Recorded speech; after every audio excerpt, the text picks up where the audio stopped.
Hey everyone, this is Craig here, and you know the drill. At the top of the episode, I give some announcements, and today I have a very important one, especially if you are going to be in New York City on November 9th.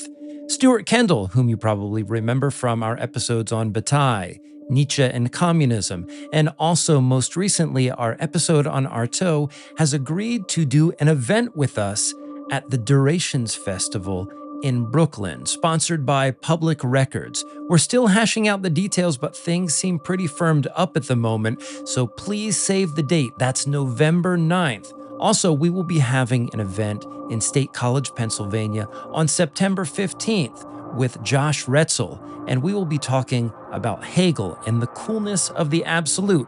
Yes, Acid Horizon doing more live events. If this is the kind of thing that you'd like to see done with our podcast, please subscribe, support us. That's how these things get to happen. And once you do, then you'll be able to join our reading groups, like our new reading group on Klossowski and Nietzsche and the Vicious Circle. Go ahead to the show notes right now and subscribe at the $5 level. Then you can take advantage of everything that we have to offer. And you can feel good about, hey, I am supporting public philosophy. I'm supporting independent research and scholarship. And so many of you have already done this, and I just want to say thank you. Okay.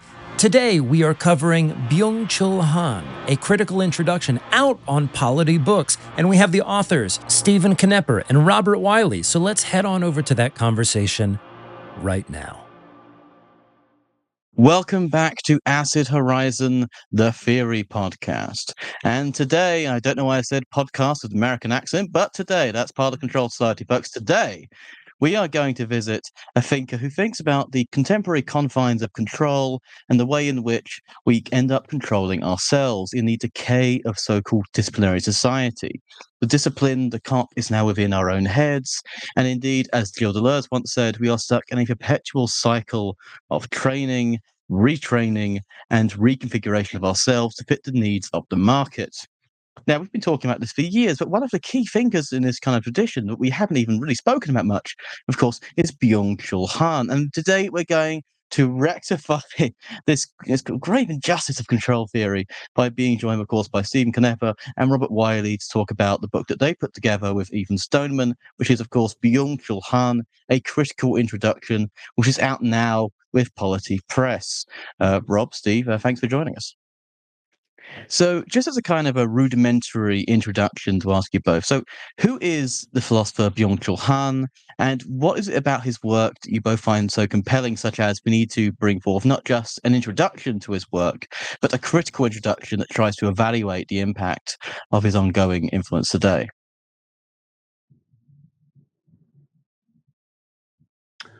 Sure. So Byung-Chul Han has about 30 books. Now I think he's up north of 30 books. Many of them are quite short, essay length, opuscule kind of books. But he's been writing on a huge range of topics, some more scholarly, often at a more popular kind of interventionist level, since the late 90s.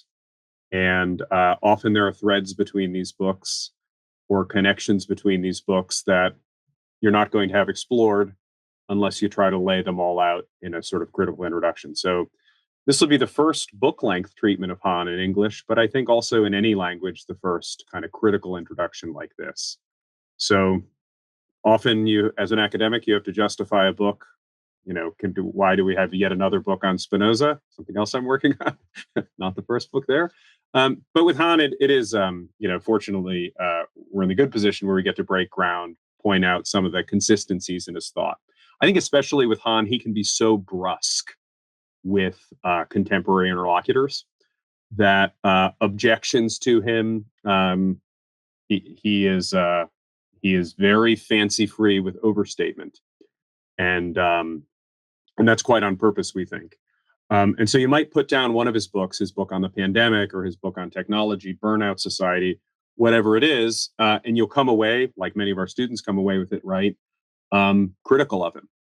And sometimes those, people have good reasons to be critical of him, but often there's sort of a longer story, or there's more of an argument that's sort of missing. It's in another book.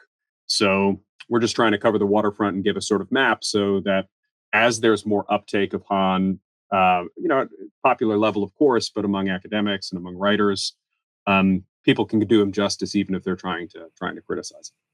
Yeah, I think one thing I would add is that Han is certainly one of the contemporary thinkers that's trying to address technology, the digital, how it's affecting us, uh, in a way that's not only philosophically rigorous, but in a way that just regular readers that might be sort of feeling like, hey, I'm struggling with screen addiction, or boy, it seems like the political conversation isn't including all of these things around AI or data harvesting or surveillance capitalism. Why is it that this isn't on people's radar? Where can I learn more about it? I think Han, the short book thing is easy to criticize, but he said in an interview with a Korean newspaper that he wrote his longer, more scholarly tomes early in his career. Some of those haven't been translated. Hopefully they will be. But he really takes seriously this vocation of the philosopher to try to speak to where people are and help them understand their moment. That drew me to Han. I mean, I think this paradigm of the short, incisive philosophy book that's meant to respond almost as quick to something in the everyday, particularly in the era of the fast circulation of digital information, that's definitely something worth picking up on. I mean, we used to do a lot of work with Zero Books. I mean, that's kind of, they took that model and ran with it. Let's be honest, so did Mark Fisher. I've got a book on data economy and what it's doing to us with Zero Books out in this winter, and it's not exactly a 1,000-page tome. I mean, there's also that line from Kant that philosophy books would be shorter if some of them weren't so short. And we can think of you can go through 1,000 pages of Less Than Nothing by Zizek, and you come out of it learning far less than you might have of about 100 pages of, I'd say, even someone like Mark Fisher. And I think the brevity of it really does speak to the kind of the medium being the message in terms of the speed in which we consume philosophical content. Speaking of course, consuming philosophical content, we do have a Patreon, like and subscribe. But in all seriousness here, one of the sort of ways in which he does reach out to people in their sort of immediate life circumstances is probably through one of his most famous books, which is The Burnout Society. Can we get into what this concept of burnout means for Han, and particularly how it relates to the wider sense in which he's talking about a shift in our patterns of social existence, namely the rise of digital and its correlation with, or even correspondence to, the decline of what traditionally might call discipline or disciplinary institutions. We may know from someone like the work of Michel Foucault, for example. Let me take a crack at this one first. So the Burnout Society is certainly one of these short, interventionist, almost manifesto-like books, explicitly written for a popular audience, written for everyone. And I think it's true when you read Han, you get a feeling that these are urgent things that he wants to communicate to all sorts of people. This isn't a philosopher writing to philosophers. It might help to know that in Han's book, Agony of Eros, he distinguishes philosophy from theory. Philosophy is thinking about thinking. He says this is at a. You see him say this when he travels to some design institute in Budapest, and he's giving a commencement address. He says philosophy is thinking about thinking, and his philosophy books tend to be a lot more ruminative. Where does philosophy start? What's the basic mood for philosophy? He says theory in Agony of Eros cuts a clearing of differentiation. So the way that a poet might have poetic license to exaggerate, Han thinks that theorists have theoretic license to oversimplify. And in fact, in this age of big data, so Burnout Society is right before a kind of digital turn, a media studies turn, where Han has a ton of books that come out on the digital in the 2010s. Burnout Society is 2010. It's right at the cusp of that. And so he thinks there's so much data out there, Baudrillard, there's this obesity of data. We all live in our own worlds of facts. We can come up with any pattern we want. We need theory more than ever. We need to oversimplify. We need to take this license to kind of provoke thinking. So he gives himself that license, and then his theoretical books are often very stark, very dialectical, very few exceptions. Burnout Society is a great example. And his follow-up book that I think a lot of your listeners would be maybe even more interested in, Topology of Violence, sort of follows this and gives a sort of theoretical justification for it. But Han is arguing that when you begin that book, he says we're going from an immunological age to an age of infarction or a neurological age. Our diseases are even changing. We're going from a disciplinary society of Foucault, barracks and factories and repression, outside forces shaping the soul, to a permissive society of gyms and glass building where we exploit ourselves. And Han has this term positive violence for what he calls the intrapsychic, when we put pressure on ourselves. And then in Burnout Society and in later books, Han has an argument that increasingly what all of us, I think, call neoliberalism, in Han's view, is a stage of positive violence. It's just everyone doing exactly what they want. But instead of being freedom that actually feels free or is sort of substantial, it's this license or permission to exploit ourselves that's then facilitated by data and algorithms that are always sort of harvesting things. So Han is very brusque with Foucault. That was then. This is now. You're out, buddy. I'm in. That sort of stuff. Later in Psychopolitics and later books, I think he walks that back and nuances that a little bit. But I think it's just important to preface this by saying, if you read that Agony of Eros stuff, he thinks this kind of oversimplification is necessary because there's just way too much out there to think about unless you're advancing some clear dialectical argument. Positive violence, negative violence in the case of Burnout Society. Yeah, I think that Burnout Society is the key example here, because it is his most manifesto-like book, and that opposition between the disciplinary society and the achievement society is never starker in Han's work than it is in that book. And what we're trying to sort of make the case about with his approach to theory as kind of this shocking hyperbole is that obviously, and then he sort of recognizes later works, the disciplinary society is still there, right? There's all kinds of ways in which this is very much overstated. Because I mean, in the Burnout Society, he just doesn't say that this paradigm shift's happening.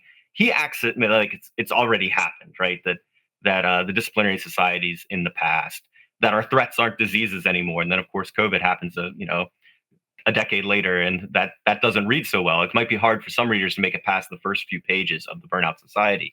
But I think what he's trying to do with that overstatement is to get us to sort of pay attention to some things that are pervasive for a lot of people in their experience, but easily missed. So for instance, a lot of people check their email compulsively, work, personal email, and it might not be because their boss is putting pressure on them to do that. It's that they've got a few moments and it feels like, oh yeah, I can get a quick hit from doing that, or I can take care of business quickly, right? Or there's just all this ways where, getting stuck in sort of like a scrolling loop where you just scroll and scroll and scroll until you're exhausted, click link after link after link. Or even things that I think where we see, and probably make a case for in our book, some hybridization for sure between the disciplinary society and achievement society, like the gig economy, right? That's pretty darn exploitative in many cases. But it's also, in a way, it works because a fair number of people involved in it kind of get their kicks off of building off those ratings, trying to get a higher score, the hustle side of it. And I think he helps us to see that there isn't just exploitation going on here. There's also something about how we have adopted this performance project mindset that is very easily. It's very good for business, right? It does facilitate real exploitation, but we're at least to some degree doing it to ourselves, and that's, I think, what he wants us to see in the Burnout Society. And I think there's something to that. I mean, I definitely think it's overstated, but I think that's a real phenomenon. Thanks for coming on the show again, both of you, Rob and Steve. Reading the chapter on the Burnout Society, it presents us with a very strong claim right at the very beginning that Byung-Chul Han is a thinker of positivity in a very unique way. And given the interlocutors or mediators that he works with in his work, namely folks like Deleuze and Foucault, and I would even go all the way back to Nietzsche, these three thinkers of positivity. How do you see Byung-Chul Han's thinking of the positive as being perhaps not only metaphysically different, but also how does all of that cash out with respect to his theorization of something like the control society or post-control society? One pitfall, I think, when you're reading Han, but I think I fell into when I began reading him, you're trying to piece together all these books. I don't think the word positivity in Han has a particularly jargony significance. I think it basically means the equivalent of having a positive attitude. Uh, um, it's the opposite of negativity, and negativity comes from others or what is not you, which is quite different, as I point out in the book, than the way Foucault certainly uses the word positive. He responds in many ways to Foucault and to Deleuze, maybe in Deleuze in particular, in Topology of Violence, where he's very suspicious of sort of Deleuze's schizoanalysis, which will just be sort of freedom, because he thinks about this positive violence as the more we're free to do, the more we'll exhaust ourselves. Sometimes this incredulous question pops up as you're reading Han, I think, which is what could really be wrong with giving people opportunities to do things they want to do? What's wrong with that? And encouraging them and saying, you got it, buddy, do whatever you want to do. And Han's answer to that is that means we live in a society of tiredness. Burnout Society's German title is Müdigkeitsgesellschaft. We tire ourselves out. And if you live in a world of permission with no negativity, you'll just tire yourself out. So when he critiques Agamben's book Nudity on porn and eros, he says, look, at least when you read Bataille, there are rituals of Bataille's holy eroticism. There's something to push back against that gives you kind of a duration. Hegel's maybe a useful figure to think here, that freedom is being oneself in the space of the other. There needs to be something that pushes back against you that's not you, or all of the freedom you have will eventually be meaningless. And you might think about this as a sort of like Zen criticism of capitalism, where your desires are what are ultimately the problem, right? Weird, maybe place to be. I'm not sure if someone needs that in their arsenal or something like that. Let's see. So Foucault, we talked a little bit about Foucault, about disciplinary and achievement society, how he's kind of brusque. The response to Nietzsche is maybe the weirdest of all. Han's relationship to Nietzsche is super strange. If a reader reads like the end of his book, What is Power?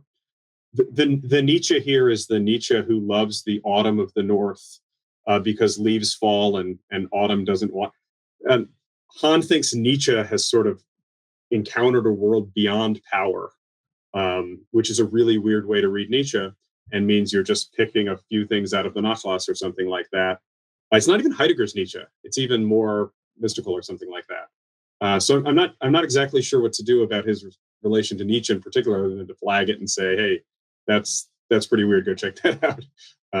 But he just thinks that if we have nothing pushing back against us, our freedom, it'll ultimately be meaningless, because we have finite capacities for freedom, and we'll just wear ourselves out. There's a lot more I could say on sort of the philosophical side, but bringing it back to like the social ills, I think he's trying to address. It might be something like the deformations you see in relationships online, where instead of just having a normal exchange with someone, you really want them to like and reshare your content, right? So it becomes kind of a project that you're engaged in, or you become sort of so careerist that every time you're going out, it's like a networking opportunity. And then afterwards, you're assessing how people have perceived you, whether you made a connection that might be useful, whether you heard a connection, instead of just having kind of real exchanges with other people, where it's not always referring back to your life project, but it's actually opening yourself up to other people, having a relationship that's sometimes lower stakes, sometimes more ethically rich, but a whole range of possibilities beyond the project, which he sees more and more relationships being turned into, and the digital really facilitating that.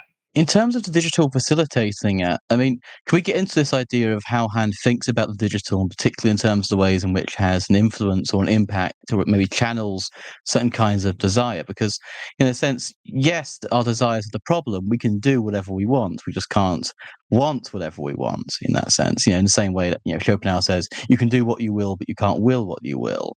And does Han have a kind of account in which he's trying to make us reflect upon our desires, or is it in a sense in which they're being reflected upon general structures in which the desire is produced? I mean, because in terms of the way you've both spoken about his method here, in terms of the idea of theory, his more theoretical books, there's something that really reminds me of, and particularly the works of like a documentarian like Adam Curtis, in particular. And particularly the method is a kind of conceptual narrativization of a sequence of stories as to how we got here, so as to kind of break us out of that immediate relation to how we got here. Essentially, by the time we get to the end of the story, we know we got here this way, and therefore we can now think about how it could have gone differently in terms of the plot or the narrativization of our lives of individual subjects. And of course, the medium does promote this to some extent, because books have gone from being a very communal aspect of human life, back in medieval period when in Europe, when people would predominantly hear books being read to them. Now everyone is an individual consumer. You can buy them at the airport, etc., etc. This individualization of desire is clearly something built into Han's method. And I want to ask how does Han think about our desires in a sense? And is it individualized? Does it need to be individualized for the kind of the medium in which he's operating? And how does the digital feed into this? Because as you say, it's the digital is a individualizing thing, because every site, well, internet sites now are predominantly platforms. Platforms require an account. Accounts are by their very nature individualized, especially in terms of verifying them. So how do we tackle that through a critical lens in terms of Han? Yes, Steve, please go for it. Yeah, I might take the lead on that. So as Rob mentioned earlier, our third co-author that couldn't be with us, Ethan Stoneman, he makes a strong case that Han has this digital turn after the burnout society. And I think that's where you see him being more attuned to the ways that the disciplinary and the achievement uh, interrelate, or the sort of more traditional power structures might use our propensity for achievement online, for data harvesting, things like that. So I think that that's an important point right there. That if you've only read the Burnout Society and you're interested in technology, you should read a later book like In the Swarm or Infocracy to get really a Han that's grappling with the conversations around media theory and digital technology at a high level. The question about desire, I really like how you framed that. Just a broad point about Han is that Han's, politically can sound more conservative or more progressive, but I think he's hard to pin down that way. But it's very clear to me, at least, that his ultimate goal is some sort of cosmopolitanism. So when he's arguing that we want to recover negativity, he doesn't think we want to turn back the clock to some sort of authoritarian uh, state. That's clear. I mean, he's very clear about that in his writings. So it's not that that we haven't sort of created more possibilities for freedom in certain ways in certain places. It's that there's this final step that freedom's a trap unless we figure out a way to manage our desires in such a way that we don't just end up burning out on our projects or being instrumentalized, exploited, unbeknownst to us. I think he thinks that a lot of this exploitation happens below the level of awareness in that psychopolitics sense, that the algorithm's always tailored to you based on what you're positively clicking without thinking about. And there it's giving you nudges at a deeper level than you're aware of. But your positive role in that is what he really wants to underscore in a lot of places.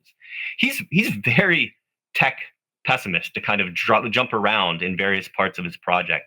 I certainly think that there's more room for real community, real friendships to form online. What Ethan argues is that he's not a tech determinist, but Ethan uses this term from the Canadian media theorist Harold Innis of a digital bias, right? So these technologies push us in a certain direction. They push us towards these relationships that are more a project. they push us away from substantive political debate or discussion towards outrage mobs that quickly dissipate and that often sort of become almost festive in the bad sense rather than substantive, targeting random people, things like that. He talks about that in The Swarm. So the biases all sort of push these ways. I guess one question that would be, what would an alternative relationship to the digital look like? Han doesn't say a lot about that, but that's an interesting thought. When you feel burned out by whatever it is you want to do in the first place, Han thinks you turn on yourself with a kind of self-reproach. So one of his more provocative arguments, I think, in the Burnout Society is that modern depression is different than melancholy in the past. Because when you feel like the things you wanted and pursued, your projects in life don't go the way you wanted, you have no one to blame but yourself. And this sort of self-reproach belongs to positive violence and suicidal depression. The epidemic of suicidal depression that we have across the West is sort of a new thing, or this is sort of a new character. It's not grinding poverty forcing you into that. It's not oppression forcing you into that. And so you have this sort of self-reproach. I want to circle back to when you said we can do what we want, but we can't want what we want. I think for Han, the proliferation of wants facilitated by the internet is this problem. We have more wants than ever, and we can satisfy them more than ever. So if you want to get together with some dudes and talk Han, might be hard in your little rural Ohio town or whatever, but we got this, and the digital facilitates it, and it's cool, and right, this is my project. So, we're in this world, right? But we can burn the very fact that we can satisfy more of our wants or launch more projects to pursue more of these wants, all of which are facilitated, tracked by the digital, right? Lord knows what the algorithms are going to try to sell me for, writing a book on Han, probably some, Zen meditation stuff or whatever. Who knows the algo is going to pop up with. But the fact that we can pursue more of these wants is what leads us into this burnout project. I think the key thing here is time consciousness, that if your life is just a series of projects and wants that you have, who knows what my next book will be? Who knows what my project will be in the future? Then Han thinks that time just whizzes by. He has this important concept of dyschronicity. This, I think, connects to those concerns about narrative from your original question. If my life is just pursuing one project, my wants one after another, do you think I talk with my wife about Byung-Chul Han? Like, no way. Or my kids, right? Not at all. So I'm doing this with you all, but maybe I'll do something, have another interest that'll be next, which will be totally different.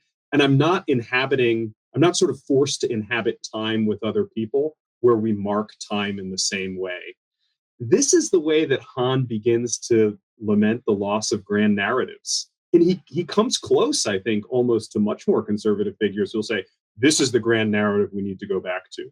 Han never does that. But Han has this idea that we just don't share time together because of this problem of dyschronicity. So he thinks about it, I think, in this different way. But he says, time just whizzes by for us. We don't linger, and this is our problem. And it's created very weird politics in our time, and it also creates really weird pathologies in our time. This makes sense in terms of the latest book on Block, by the way, because of Block's theories of there being a different non-synchronicity. But sorry, Steve, do you want to get on that? Just one quick thing I would say is that in this new narrative book that came out just recently, there on this very question of grand narratives, he offers Kant and universal peace as a more promising grand narrative, right, that we might sort of try to recover. So, I think I think he is trying to. He's very indebted to Heidegger, but he definitely wants to sort of whatever he recovers from Heidegger also needs to be a critique of Heidegger's politics, I think, is what he's trying to do, of course. The book that you were mentioning, Adam, earlier is the new Spirit of Hope, which will come out later this year, where he does engage with Ernst Bloch. It's a very different book than the Burnout Society. It's World War, pandemic, these things that are not present in Achievement Society, Burnout Society might have been written at the so-called end of history, but this is a very different book, and very different concerns. It starts with Lev Eagleton. Optimism isn't hope, because hope has to envision a future that it doesn't quite understand, a future of negativity and difference. You hope for something new. You hope for something different. And then he goes back to Mark Fisher's capitalist realism and says, this is the way Fisher reads Children of Men, this collective depression, because nothing new, right, in the film or in the book, right? No new children are entering the world. So nothing new is going to happen. The future will just be more of the same, more of my desires and projects freely chosen. Time will keep whizzing, or something like that. But we're not all headed to some, unexpected future together. And he argues that fear. This is a really odd thing, because I think about fear as negativity, but Han in this book is thinking about fear as what's trapping us in achievement society. Fear because we're not able to sort of hope for a future that might be different. We're not able to hope for a future where we might be changed as individuals or as a people. We might not be changed by love or by boredom. And so we therefore lack future, or in the Derrida, like l'avenir sense, right? We only have a future of more of the same, hell of the same into the future. And that brings him to Fisher. I think it might be the first time that he cites Fisher in a book, at least that I can remember, is in this upcoming book. So I see these sort of, it's the very gloomy Fisher of capitalist realism, granted, but still he's looking forward to the book's about hope. Maybe there are some political possibilities we can start to think to. I think that there's something kind of interesting about Han's critiques of Foucault and Deleuze, in as much as what he seems to posit as criticisms, he sometimes also takes up the metaphysical presuppositions of these societies. So he's like, oh, like we're no longer in a disciplinary society, we're in this achievement-based society. And then he kind of accepts the substance of the disciplinary society as real, especially as it pertains to like the kinds of people that the achievement society can imagine that the disciplinary society couldn't, like pill popping high achievers, or if we take into account the way in which Byung-Chul Han accepts, say, the energetics of tiredness and so on. These were things that 19th century theorists were already using to organize the disciplinary society. This is why Foucault turns to La Métrie and Leibniz, and not the Napoleonic drill sergeants. And I'm wondering, there's this element of Byung-Chul Han where he's like, okay, theory has to make these clear cuts where I can just free myself from the blackmail of the history of philosophy and just shoot forward this new idea. But there seems to be always this risk in Byung-Chul Han of accepting accepting conditions that other theorists that he's criticizing were not so quick to just say, okay, yeah. Because for both Foucault and Deleuze, like for Deleuze, he'll say no, like he's got an entire ontological critique that he calls machinic subjection, right? That has to be put in place first before human beings can then be understood as all of the things that Han is saying they are now. So, like, what's a way that we can engage with Byung-Chul Han without having to necessarily say, accept all of these things that Byung-Chul, like, because we say, oh, well, he's indebted to Heidegger. I don't see it, because he's a deeply metaphysical thinker. I don't see it at all, in fact. And this return to a Kant, to Kantian cosmopolitanism and a Kantian peace sort of speaks to a desire to return to a substantive account of the human being that maybe some of the thinkers that he's in the tradition of would have been less satisfied with. So what are some ways that like we can engage with Han while sort of maybe not wanting to lose the critical aspects of the things that Han tries to shake off really quickly? Yeah, I want to take on your sort of stronger critique of Han there, that the critique that he's criticizing these thinkers and then pilfering them at the same time. And I might want to actually kind of dogpile first and then come up with a response. But maybe I'll say a bit of, I think there's a kind of a rigorous, I would argue, maybe Steve disagrees, but I would argue there's a fairly rigorous separation between his philosophical works and his theoretical works. And there's less of a blending between the two than we might expect. And in my mind, it's the philosophical works which announce the concerns, and then the theoretical works try to provoke those concerns in people or something like that. So to dogpile, in an early book, it's from the early 2000s, Totalitarität. Han seems to be in this mode where all of Western philosophy is just cooked by the fact that it insists upon a dramatic encounter with death. And from the Phaedo, where, from Socrates and the Phaedo to Heidegger and Levinas, this need for the individual to be an individual is something that marks Western philosophy. That's something, of course, we might think that Deleuze, escapes from, but Deleuze isn't present in this part of Totalitarität. Han instead is making a move to Zen. And he argues that really we should just accept the fact that our soul is a guest house for the world. The world is an impermanent scattering of things. We're part of it. It's part of us. You realize that you're not really a self. Then you already undergo the great death in Zen. And then you're just sort of chill. And if Heidegger could be more Zen and people could be more chill, they'd be able to live anywhere.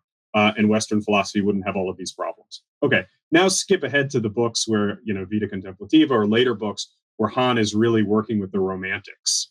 And then you say, wait a minute, right? Is he at the end of the day a sort of Zen boredom, in his philosophical works, or does he really think that some encounter with the other whom we would die for, or the other in whom we die because we receive ourselves as, I only have self-knowledge as the gift of the other, this really romantic or Platonic, I don't know. He's in Agony of Eros, he's citing Ficino, but it's also Novalis. So which is it? I mean, here's the dramatic encounter of death later. And so that's in his philosophical works. I kind of sometimes have that frustration, right? That I'm not sure if he's making a radical break with all Western philosophy like Heidegger tried to do.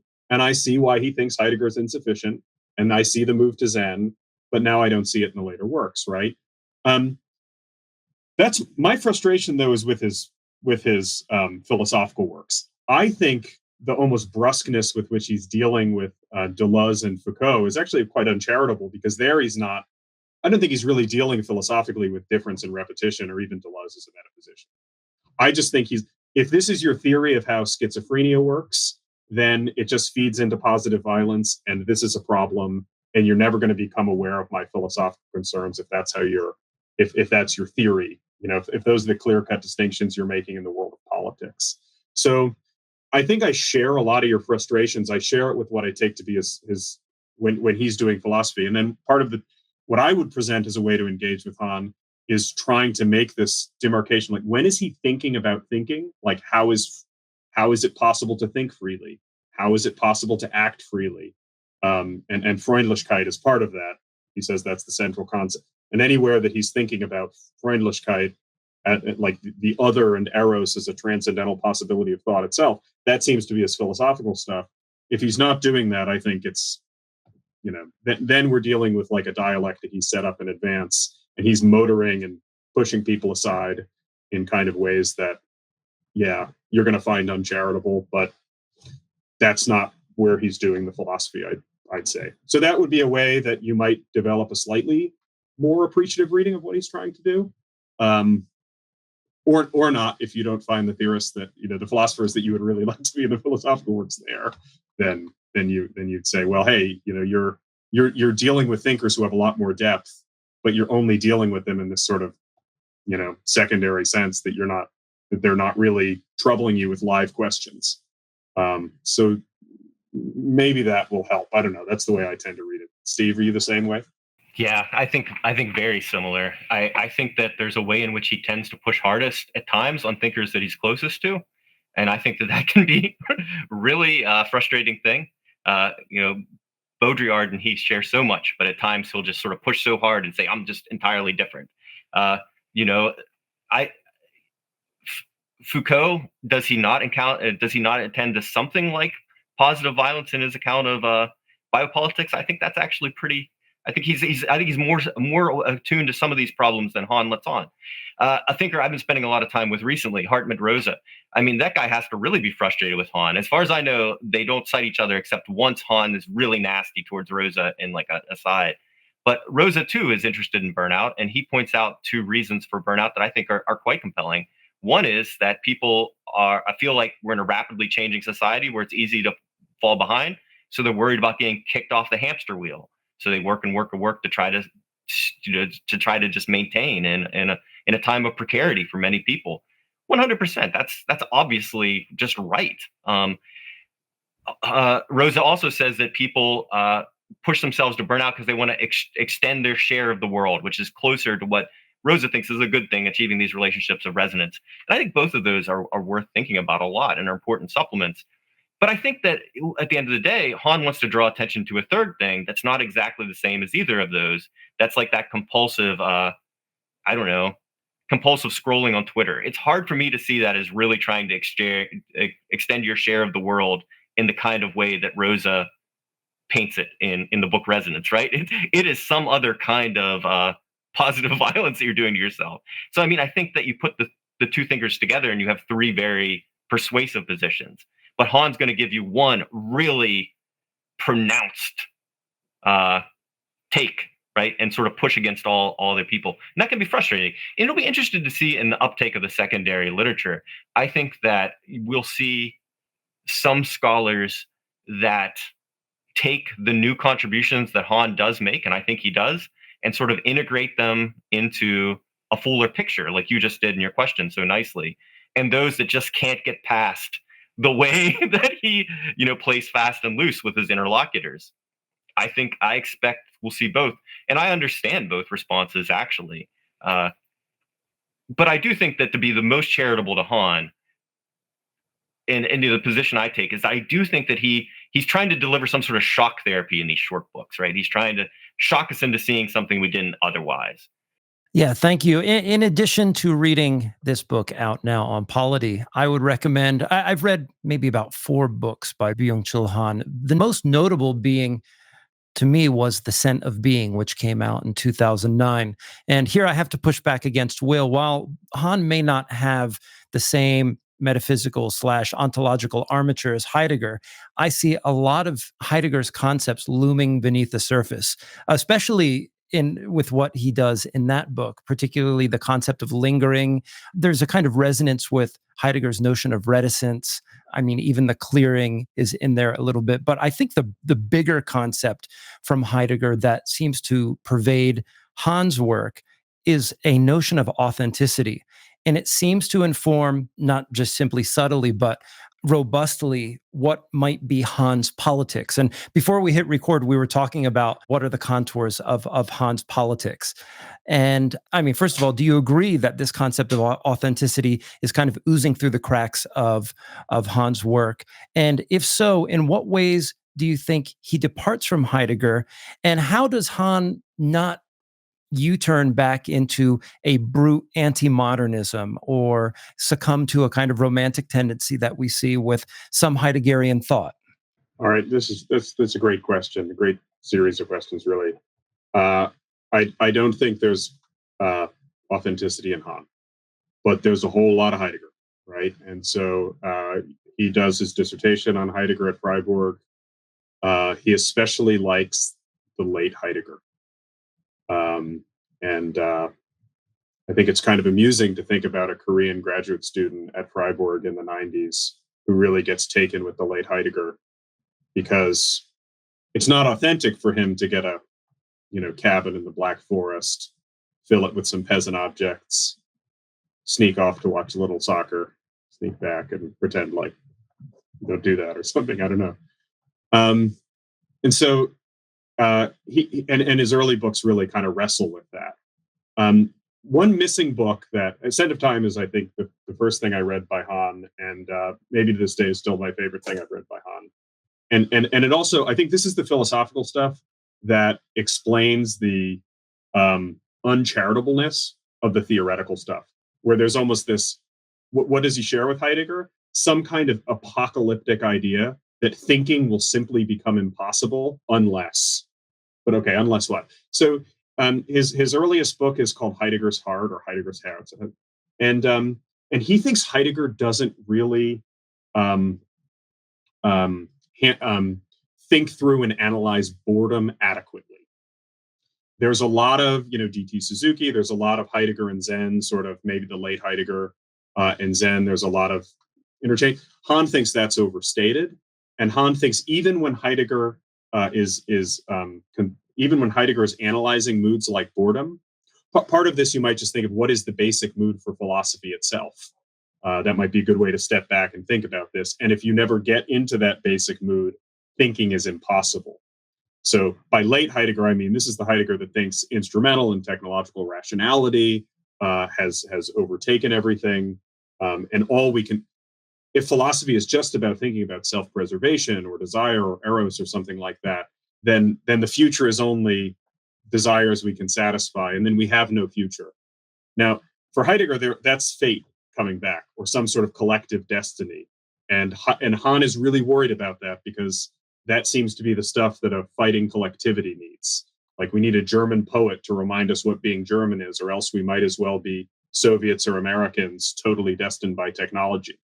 Han is not about that, and I think Han is well aware that he would not be such a German, and yet he finds something in Heidegger. But he thinks Heidegger ultimately needs to find too much authenticity in boredom. Boredom is without intentionality, deep or profound boredom. So I think what he tries to do is really complete Heidegger's affinities for Buddhism, for Zen Buddhism, and to try to push him a little further beyond, I think, authenticity. Again, that's not where he stops, because there's some later Han. It's an odd way that he reads Nietzsche. Maybe in German thought, this is, if you really do a deep dive into sort of German philosophy and Jakob Böhme and so on, you'll find stuff that's kind of dying to self that's awfully like this. But I don't think this often comes to the surface in a lot of the figures that Han's dealing with, and I'm not sure that he ever quotes those figures or something like that. But he thinks boredom. Peter Handke is the sort of Nobel laureate Austrian novelist. He's always citing Peter Handke. But when Handke thinks about deep tiredness or deep boredom, it's like manual laborers that are just dog tired with one another. And they're just done even being themselves. So I think that's beyond authenticity. I think that's the way that burnout offers something like a deep tiredness that might actually be restorative, and maybe lead to hope or something beyond ourselves. But because he certainly doesn't think the answer is to go study Zen. He thinks Cezanne and Handke, all these Westerners come to these concepts too. But it's really thinking through the late Heidegger without a dramatic encounter with death, getting that out of there without angst or anxiety. And this new book is trying to say we have to get beyond fear if we want to have sort of hope for something new that will advent on us together, maybe something unexpected to struggle with. So there's a ton of Heidegger. Yeah, that's right. But I think the things that give me the willies about Heidegger give Han the willies about Heidegger. Sorry, that might be a bit of a... No, that's a very fair statement. Steve, did you want to respond to that at all? Yeah, two ways of summing up Hans' relationship to Heidegger that we lay out in the book is that he definitely wants to draw on the Heidegger of releasement, the Heidegger of a dwelling that gives a sense of duration and time, so the time no longer whizzes by, this more contemplative Heidegger. And he wants to do that in two ways. One, by bringing Heidegger all the way through Zen. So that's also a critique of Heidegger too at the same time.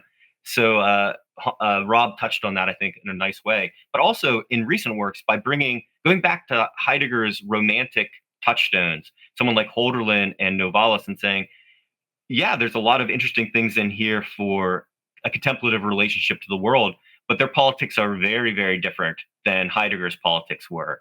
So critiquing Heidegger also by going back to his romantic sources and rereading them in a different direction, a more positive direction, for sure. I might disagree with Rob that I think there is a notion of authenticity implicit and loose and idiosyncratic in Han. I mean, I think that for all intents and purposes, and again, setting aside the more technical understanding of authenticity in Heidegger for a moment, and just using that notion of authenticity more broadly. I think he thinks to think of your life as a project is inauthentic, but many people think it is authentic, right? And you will not flourish that way. You will not have existential fulfillment that way. You will become shaped by all these forces that you are embracing. And I think that what is authentic for him is not a self as much as it is a releasing of the ego into an open relationship with the world and others. Right? I think he thinks that's where existential fulfillment's to be found and where ethical fulfillment's to be found. Well, you're just wrong, because he's looking for yourself as a gift from the other. And that's the opposite of Eigentlichkeit, right? It's the opposite of I'm dying alone. It's me. You're not dying with me, honey. You're not me, right? It's the opposite of, I think, angst. I don't know. I mean, this we can parse authenticity in all sorts of ways. Well, that's why I set aside Heidegger's technical definition. My point is that when he's talking about the inauthentic seems very much the subtext of much of what Han writes, I think. If you're worried about authenticity in the Adorno way, that searching for authenticity is going to be deep mystical sources of meaning that you really know what they are and share with others, and that's going to completely paralyze any kind of cosmopolitan politics, I think Han is already on the other, has digested that critique. And yes, there is maybe a wanting to discover who you are, but that has to be a gift from the other. That has to be who you are in an ultimately unknowable future. And it begins with sort of like loosening the clamps on yourself. Like all of this Zen stuff is trying to just get you beyond any concern with who you are as opposed to the rest of the world. So yeah, very purposely loose and idiosyncratic, maybe. Maybe less, I mean, it's not forget who we are and let's just do material politics, right? So, I mean, I know that's probably much more congenial to a lot of people on the left. Han isn't doing that either. And to that degree, I jumped on Steve too hard, maybe then, fine. But there is there is this sort of crisis of meaning that, that Han thinks really is a problem and really does, why am I so depressed? Why do I burn myself out? Why do I only think of my life as the wants I will have in the future? That Han really thinks that this is the reason for the sort of pandemic of depression and burnout all around us. So that matters to him for sure. But the answer isn't to sort of discover the sort of mystical being that will reveal who you are, as opposed to anyone else. And so I have a little bit more of the Adorno allergy to the word authenticity, but I think Han always strikes me as responsive to that. As both sort of a theoretician and an ontologist, he seems to move away from the late Heideggerian question of what is called thinking to what is called friendship. And I want to pick up this term that you first brought up, Rob, which is in German Freundlichkeit, friendliness, which seems to be in some scriptures I've heard described as Han's ontology of freedom to some extent, a new way of thinking about freedom rather than simply as the absence of constraints. And he thinks that absence in a way has become quite oppressive in a roundabout way for his idea of positive violence. I just want to ask you both, what does Han mean by Freundlichkeit or friendliness, and how does that sort of configure his idea of an alternative to the relations which confront us today, particularly insofar as, I mean, he's always addressing individual readers to some extent, or people who he knows have been individualized. And of course, we've been speaking all this time about these kind of Derridian, Levinasian inflections of getting yourself back from the other, this cosmopolitan thing of you cannot posit yourself as a kind of project. I mean, positing yourself as a project. Sorry, I'll repeat that in a more colloquial term. You cannot be your own grind set. This must be a collective project. It must be a relation established between the relata, which de-individualize themselves in being related. I've returned to Kierkegaard here. But what do we mean by when Han says Freundlichkeit, when he says friendship as this kind of ontological freedom or ontological attitude? So he calls this the, kind of in correspondence, has said this was the central aspect of his thought. He asked when we were corresponding with him early on, pitching the book, some of these conversations mediated through Polity, feeling out whether he would how he would feel about having a book, since they obviously also seem to publish all of the translations now. He asked us some easy softball questions, and then he said, well, what do you think the central concept of my thinking is? And I forget exactly what we said, but something like receptivity to others, no, it's Freundlichkeit. Now, I probably think that Freundlichkeit, which he also says is very difficult to translate, probably means something like receptivity to others, being friendly. I think Freundlichkeit is an aspect of many different moods. So if we think about what the basic mood is for philosophy, moods that of self-assertion, or moods of recoiling into ourselves, like fear or desire being self-assertive, and fear maybe recoiling into us, aren't particularly friendly moods, because they're not open to see the ways that others constitute who we are. Boredom is a little friendlier because you're released from your own intentions. What Han calls eros, which is hoping to see oneself as a gift of the other, or allowing the other to be who they are, that's a friendly mood. So it strikes me that there are a different range of attunements or moods. And I think he never defines it like this, but of course I'm a bit of a nudnik, so I need definitions. I think Freundlichkeit is an aspect of certain moods. I think he thinks of them as the moods that get short shrift in philosophy. And he also thinks of them as the moods that will save us from depression and burnout today. So in the philosophical works, I think they try to develop, okay, how do we linger? How do we establish, how do we find Freundlichkeit? There's boredom, there's eros, and there seems to be now futurity, like a real unexpected future. This seems to be a new thing popping up, but related. And then in the theoretical works, if he thinks the theorist isn't getting you to this kind of friendliness, they're out, right? Because we need this, right? But the motivation comes from trying to find this kind of attunement. I think he thinks we're healthier with them, and I think he thinks that I know he thinks that we're freer with them. So he does an etymology of freedom, of Freiheit and Freundlichkeit. He wants to argue that these are that we are free when we are among friends. We are free when we are allowed to be who we are and allow others, when we let the world free from our desires and purposes.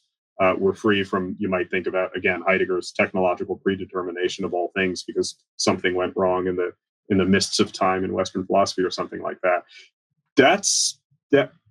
Kant seems to think that that's true to some degree. It's not, but instead of waiting for fate, or instead of waiting for being to appear in language, some poet or something like that, we can learn in all sorts of ways to have more friendliness in our life. We can learn it from eros and from love. We can learn it from gardening. We can learn it from contemplation and ritual. And that's when the books they come fast, and they come from all sorts of angles. I don't like thinking about it as therapeutic, right? I also have this sort of allergy to the word therapeutic, because I think about the therapeutic as the thing that makes you functional within the system that made you miserable in the first place, and that ultimately sustains the system, right? So the triumph of the therapeutic always makes me a little nervous, right? Much like, schizoanalysts and others, I'm sure. But I think friendliness has to be a real dilation to the world beyond that. And then the theoretical works aren't just to make you feel better, to function better. The theoretical works, I think, are trying to provoke something like Freundlichkeit, although he thinks Freundlichkeit can be found in many different ways. And then you have all of these books written on all of these topics. But I think in all of them, he's heading towards something like Freundlichkeit. And I think that might also be the key to some of the inconsistencies. Like, maybe at the end of the day, he doesn't really care what you think about Plato, or if Levinas gets it right or wrong, or the Romantics. Maybe there are many ways to develop this attunement, and he's kind of fine with rolling any of them out. I mean, that would be very convenient for philosophers not have to be consistent. But maybe that, in his heart of hearts is where he is. I think probably the best cheap shot from really smart people that I've seen of Han is some sort of one-liner that's like, it's high theory self-help.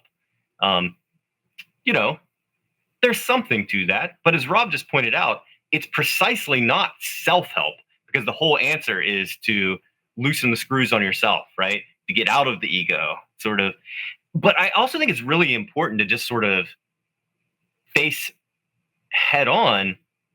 And I'm kind of surprised Han doesn't say more about this. He does note it. But a lot of the things that are the cures for Han, the kind of contemplative attunement, are also things that can be very much instrumentalized. You know, the office can offer yoga. The office can offer meditation, right? All in the service of heightened achievement. I don't think that's a defeater of him, but I do think it's very important to note that for these things to do the things that Han wants them to do, they really do have to exit you out of that project-based efficiency, productivity mindset. So, just one final question as we're coming up towards the hour. I know, of course, people should start with, of course, Byung-Chul Han, the critical introduction, out now from Polity Press. But if people wanted to start on a sort of a Byung-Chul Han journey, the first film from Byung-Chul Han, particularly in light of the wider planetary crises, the acceleration of digital technology, the rise of so-called AI, which I'll remind the audience is neither A nor I, where would people start with the work of someone like Byung-Chul Han? Where would you recommend someone get their first hit of friendship, so to speak? There's a great documentary film that's free on YouTube by Isabella Grasser, Byung-Chul Han, Müdigkeitsgesellschaft in Seoul and Berlin, English subtitles, and that's great. I think that's worth it to get a kind of sense of his personality and concerns, and a little bit more of a little bit more color than the books sometimes give. And I think it's just great. And did a wonderful job with that.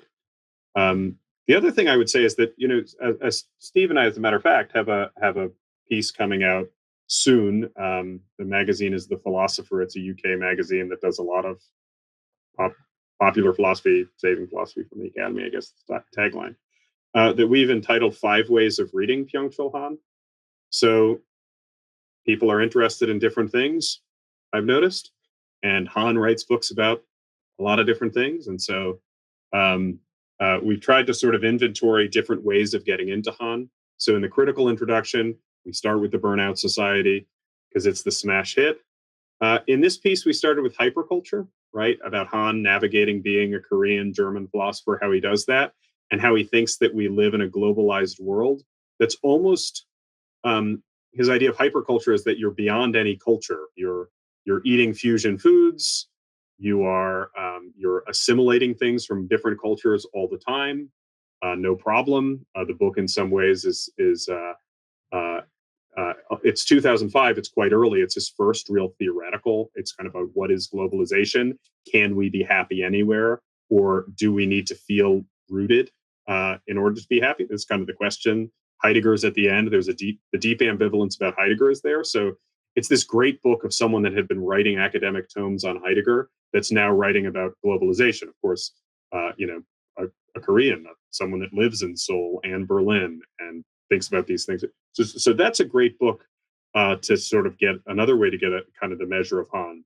And it's set up against post-colonialism and this idea that all cultural interactions are unfriendly or relations of domination. So this idea that it's pure positivity, you can take some, fusion food, Asian fusion food, and then put Mexican hot sauce. There's no. You can read philosophers from other cultures. They become part. Maybe you watch them. You have your digitally facilitated anime club that you spend all of your life and money on, or something like that. It's fine. It's how it is. We live in this sort of hyperculture now, where there's no culture. And there are different sort of nationalist reactions against globalization, and then high-minded, globalization's great and universal human rights stuff, but that doesn't really get at this just friendly mixtures that are happening everywhere, and how to be friendly, sort of no matter where you live. That's another way to enter into him. But we have 4 more in that little introduction. It's a really hard question that you ask, right? Because it's a really hard question because Han writes so many books about so many different things. I mean, now more than 30. And depending on what you're interested in, for a lot of us in the political theory and philosophy worlds, and he's got a book on that. He's got a book on beauty, and he's got a book on contemplation, and on gardening, and on the pandemic, and and et cetera, et cetera. So, but that piece might be good. the Burnout Society feels a bit dated now. I think it is a kind of a classic book and a great provocation. But as Steve says, I think it's hard to get through those opening pages if you're picking it up for the first time, because it doesn't, whether it's COVID or Ukraine or whatever, we just don't seem like we live in a world where it's just our projects all the time. And that's the real problem. It's like reading Francis Fukuyama or something like that. There might be a point there, but we're not in the mood for that right now. I'll be really concrete, because I used to think that The Scent of Time was my entry point. I really do love this book. I still think it's a great one. I think he says some things in there that he doesn't say the same way elsewhere. It's good. But I think the place that I tend to recommend readers begin now is this one called Non-Things, because this is it's called Non-Things. I think it came out maybe 2019. I'll quickly take a look. 2021, 22. So it's even newer than I thought it was. It's a great book because he's basically arguing, via Hannah Arendt, that we're losing these things that stabilize our lives, concrete things, material things. They're being replaced by digital devices that don't stabilize, they destabilize. So you get Han's digital critique in there.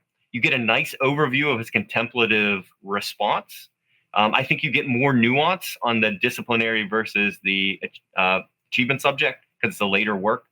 And then you have this awesome chapter at the end that's autobiographical in a way that he rarely is, where he talks about this jukebox he has in an apartment that's basically empty except for the jukebox and a grand piano. And he has these crazy lyrical descriptions of this jukebox and how much it means to him. And I don't know, but I really liked that. I found it very winsome. Acid Horizon listeners, right? It's from a lot of the threads that this wonderful and often very informative podcast picks up, right? Like the Bataille thread, right? Agony of Eros. You got his engagement with Bataille. The Deleuze and schizoanalysis stuff. There's a critique of that in Topology of Violence. I think Topology of Violence, which is a bit longer and sort of fleshes out the Burnout Society. Like, that can be, again, quite brusque. I mean, that's sort of critical. And then this new book, Spirit of Hope, that's coming out, where he has the concerns of Mark Fisher that sort of made 0 books, and he's registering them and kind of working through them again. And I think that shows him to be a more sympathetic figure than the figure that's sort of furiously criticizing Deleuze in Topology of Violence. But those might be 3 that a lot of your will either make your listeners furious or that they would find quite sympathetic. But sometimes we enjoy reading things that make us furious too. So negativity being a good thing. Yeah, maybe I'll say one thing on that. Will and I commiserated on our reading of Byung-Chul Han, in that we're very interested in the broad themes. We're interested in the questions he's presenting and often the framing, but it's often the vagaries within the text itself. And you had said at the top of this episode that he's probably making provocative statements to be provocative. And I think it's not necessarily that I'm being toyed with, but I'm confronting a series of, in a sense, kind of disjoint provocative statements embedded in these arguments where I don't always agree with the secondary premises, but I'm rooting for him the whole time. And it's certainly a challenge. And in that sense, I think reading Byung-Chul Han, he's a really good mediator in that sense. If you've read Deleuze, you've read Foucault, Bataille, Heidegger, and those folks, now you have somebody in the contemporary moment operating within those registers that you can really tarry with. And it's going to be a lot easier to pick up one of his books and read it than working through Deleuze, yeah, and then working through Foucault. So you might not get the whole picture. And so you absolutely have to buy our book. That's I know the consensus of all reasonable people of goodwill and a discerning taste around the world. But there is that way that you pick it up. It's an afternoon. It makes you think something you haven't thought. You put it down. You learn, I think, to tarry with them a little more and get a bit more of the complete picture. One of the things that I think the critical introduction as a sort of critical apparatus helps with, especially when I was working through the section on the Burnout Society here, is how you folks do 2 things. Is first start to parse out this really strange reading of like Nietzsche, but more importantly, the aspect of like, where is economy in Byung-Chul Han? And I think for a lot of people who are interested in, postmodern attempts at reanalyzing classical accounts of political economy, especially in the early pages of this book, like ranging from the sort of ecological account of Machiavelli all the way through to sort of the political economy of Hayek, like there is a sort of necessity to sort of augment these elements in Han's thinking. So for that reason, I think the critical introduction is necessary for a thinker like Han. Just because depending on what you want to come away with from him, especially if you're trying to think through these things in the framework of the political, this sort of is these augmentations of his thought or extensions are necessary, even if they're critical or charitable. Thank you for saying that, and I appreciate it. It's the first chapter is almost all Rob's doing, but he picked on me because I'm from the middle of nowhere in America, and I kept wanting to talk about like truck drivers and surveillance disguised as safetyism, right? And all these kind of ways that you can take Han and look at the way it interfaces with the disciplinary society. And we do some of that, but I think that we just try to extend it in a lot of different directions, and I'm glad to hear that that's how it came through. One other thing I would say is that we're definitely sympathetic to Han. We like Han's thought a lot. It's very strange to work with a thinker that you're very sympathetic to, but you have some critiques too that we want to signpost. But then alongside this, you've read everything he's written, and you're still perplexed about some really key things, such as how do we get from extinguishing all desire, this Zen movement in the beginning, to suddenly talking about eros? We have our theories, but we don't know for certain, how exactly that works for Han. So it was an interesting project that way. And that's why, like, the provocation of Han's thought is probably something that is necessary. Like, this is why books like this are necessary, right? Because alongside these provocations that are maybe sporadic, a sort of a secret third thing can come through. But I am interested in the truck drivers and security as safety. But I'll let that slide for now. We have to have a part 2 at some point, but I know we've already gone past the hour, so I didn't want to take any more of your time, folks. But at the end of this, now say thank you very much to Rob and Steve for coming on and joining us. And of course, Byung-Chul Han, A Critical Introduction, is out now from Party Press. And of course, on the other episodes of Party People, we'd have one a couple of days ago with, probably a couple of weeks ago by the time this comes out, with Don Petman about his book with Eugene Thacker on Sad Planets. And hopefully we can see this conversation soon another time. There's nothing else to say, but thanks again, Steve and Rob, for joining us, and thanks everyone for listening.